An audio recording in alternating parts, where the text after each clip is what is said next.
Fuck. Oh, shit. Busted again. Hi, folks. Welcome to Kitchen Talk, where I don't even know who I am. His lapel microphone working. Let's rewind. All right. Well, hey there. Starting from the top, my name is Bobby Shanks. I am the owner of Shanks Realty Group, and I have my lovely co-host with me today. Donna Mitchell with Gershman Mortgage. If you need a loan, you're not alone. Give me a call. Happy to help out. Oh, here we go. If you need a home, get a loan. You're not alone. You're not alone. We need to change your last name to end in OAN so it rhymes. We'll just make a whole thing out of it. I got you. Okay, so we're both dressed in blue today. Yes. Because we both went to a Battlehawks game recently. Yes, we and did. How was your experience? Okay. Because we had very different experiences. We didn't go at the same time. We did not go at the same time. So we lost the game that I was at this weekend, but it was super fun. So I had season tickets for the Rams back in the day. Did you? I didn't know Yeah. So, so I've been to a lot of football games. I haven't been to anything recent. This was like a different kind, definitely a different feel for the Battlehawks. It was cool. Our seats were second row, so that was pretty awesome. The fans are cray-cray. Like these fans, I had feathers all over me by the end of the game because like the guy in front of us had the whole feather thing and was like, cuckoo, like he's doing this the entire time. The guy behind us has his gladiator outfit on with this huge sign. I saw that guy. We were on the billboard like 20 times because we were between the two of them. So we were constantly up on the board. The noise level was like going to a rock concert. It was. Like it was just, and you couldn't sit. Everybody stood. Yeah. You couldn't sit. Number one, I'm a shorty, so I couldn't see over anybody else because they were all standing too.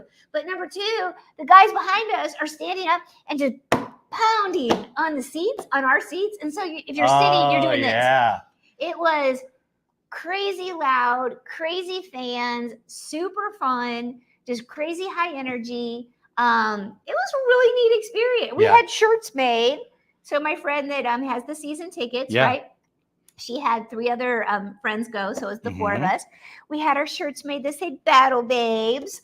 I didn't see that part. Okay, Babe. all right, that's pretty cool. Battle Babe. Did she make that on her Cricut? She did. She Okay, had her daughter make these, and then she's a season ticket holder. So I guess one time throughout the year they could pick where they get to go on the field. So we had the on the field experience. I know, right? Like, well, that's awesome. Yeah. So we had the on the field experience after the game where we got to go down, like walk around the field where all the players were coming out and the families are in the middle. Like, so they're waiting for the players to come out. Pictures with the players, autographs. Turns out one of my old neighbors that I grew up with, him and his family live down the street, is one of the coaches. So when we're around in the field, it's like, hey, wow, how you doing? Yeah. So that was kind of fun. Well, that's cool. I know. So that was super cool. Just like a really fun, awesome experience. I seriously couldn't believe the crowd noise. Over 33,000 people in attendance. And it was the same time that a Cardinal game was going on.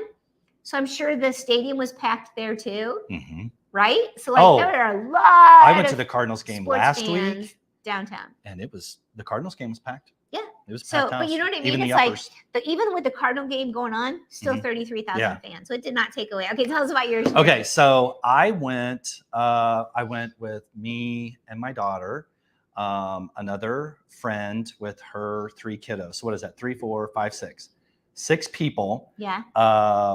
Great seats, so middle seats, but towards one end zone. You weren't second row, like. No, but I did. But for me, when watching a sport like that, because the field's so big, being up a little bit, I mean, no, can I see what color the player's eyes are? No, but can I see what's actually going on with the ball? You bet. Yeah. I can't top you as far as like the fans and like your lowest level fan is a super fan. Yeah. Everybody was. It kind of felt like going to a Blues game 20 years ago. It's funny that you said that. It definitely had the Blues game feel to me because of like the games they did in the middle. And the girl that was doing the games and that little girl with the dark hair that does all of the color in between, she's the same one that does the Blues stuff. Like, yeah, so I was like, hey, that's the same smart. girl that does like the games and, you know, has somebody. And the guy like for ours that was just chosen to like kick the field goal, like he made it. Like, how fun was that? So he like won the stuff, right? But it was so just cool. Here's the part that I really, really liked. Yeah. Let's see, 1, 2, 3, 4, 5, 6 people. Yeah. 6 seats. $125. Yeah.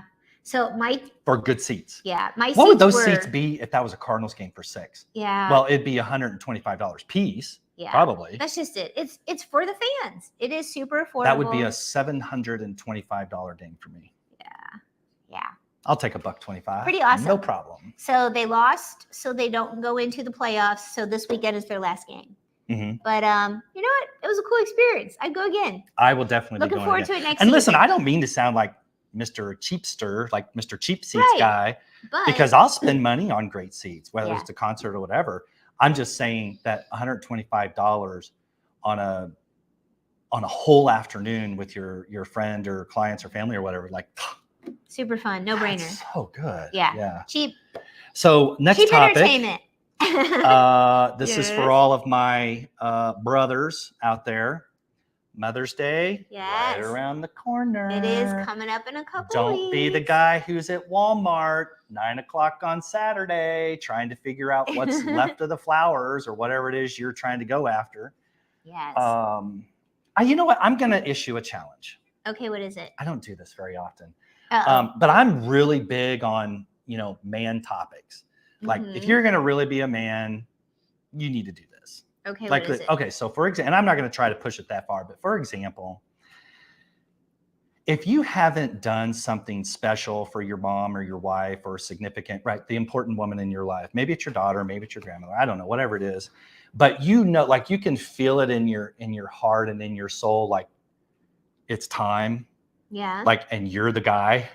Okay. Recognize that soft inner voice and step up.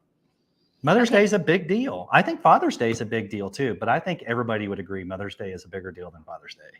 Let me ask you this, because you kind of went through a few different levels there. I did. So, right. So do you think, so you get something for your mom, obviously, but like when you were married, do you get something for your significant other, or dating? Do you get something for the woman that you're dating if they're a mom?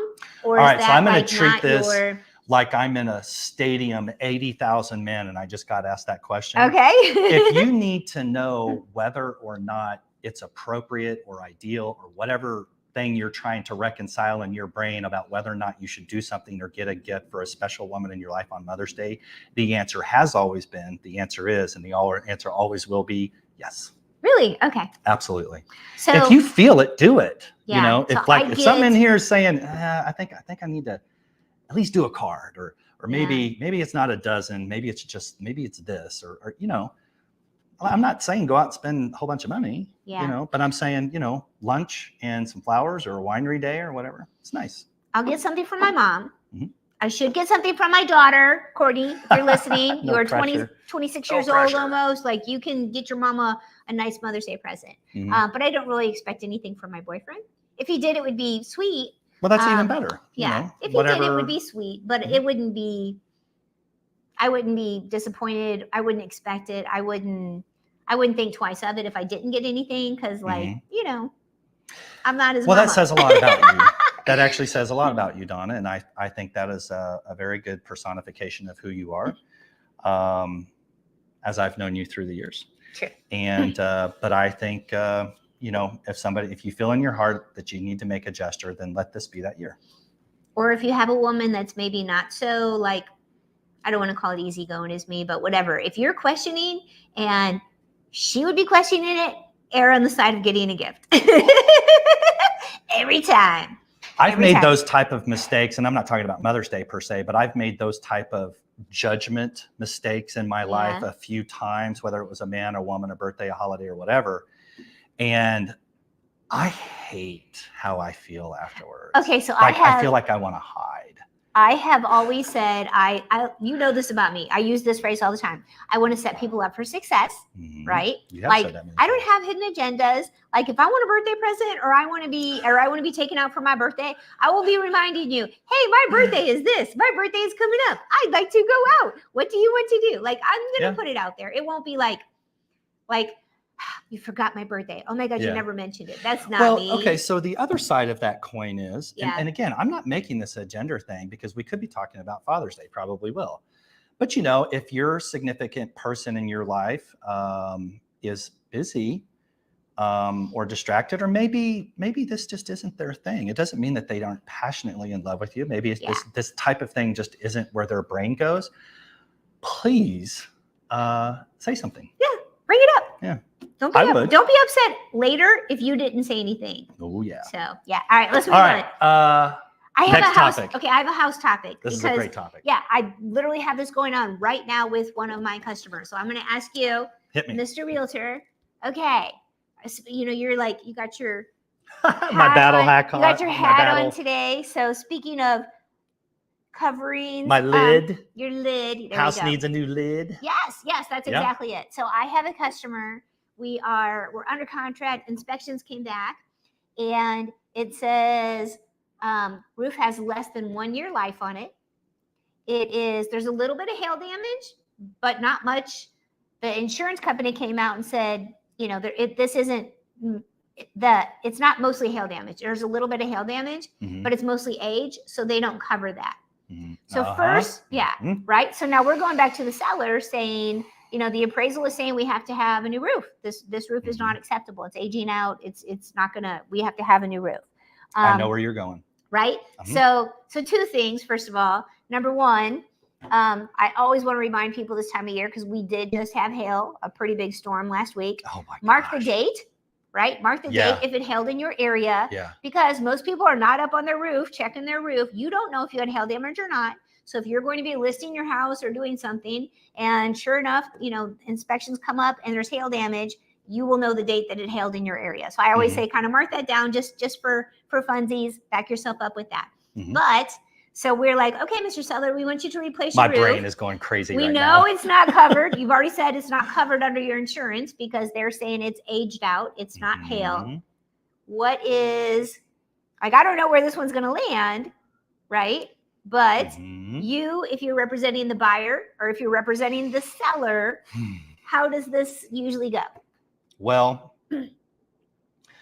I could sugarcoat the heck out of this for 30 minutes. Straight to the point. But let me just get right to it. Okay. If there were multiple offers on the house, the buyer's paying for their own roof. That makes sense. If there was one offer on the house, the seller's paying for the roof. Okay. Or somewhere in between. That's A and B. Yeah. Now let's talk about, other possibilities. So another possibility is the buyer and the seller could work together and split the cost. And one of them chooses a roofing company. Another scenario, so I'm going to modify your question a little bit because the scenario you just presented is not what's normal. Usually what's normal, or at least for me, is the roof is not aged out, right? So it's a 20 or 30 year roof and it's still got 15, 20 or whatever left on it, but it clearly has hail damage and needs to be replaced. Right. Even in this market, like for instance, a moment ago when I said, oh, the seller's paying for it. Yeah. Well, here's scenario D. Okay. The buyer requests the seller to contact their insurance company to make a claim. And if the claim is, if the adjuster accepts the claim and a roof goes on, then the buyer would pay for the seller's deductible if the roofing company is not successful in negotiating that in the claim to begin with. I will say out of the last 2+ years when the roofing thing has really been kind of we get a lot of hail in the in my Midwest, side. so it comes up very often with home purchases. It really I does. have not one single time, not once, where I was the buyer's agent or the listing agent, where a roof came up during inspections and that roof was replaced. I have a 100% success on that. in the last couple of years. Okay. Now that doesn't mean, that I'm great. What it means is my roofer, which by the way is JK Exteriors, Gotcha. and has been for a few years now. All I can tell you is that guy, when he talks to an insurance adjuster, just gold. Makes it happen. He just makes it happen. Nice. Okay. So there, I don't want to scare people to death. I mean, there are several branches off of this trunk, but if you want the two main branches, if there's multiple offers, the buyer will have to pay for their own roof, because why would the seller pay for something they don't have to? Okay, well, fine. We're not going to put on a $10,000 roof. Peace out. Next. Pick the next buyer. But if there's not a next buyer and they want to sell, well, then I guess they better put on a roof. I got you. All right. Fair enough. Woo, that's a sticky one. So, and if you have questions on this, then let us, contact us, drop a line down below.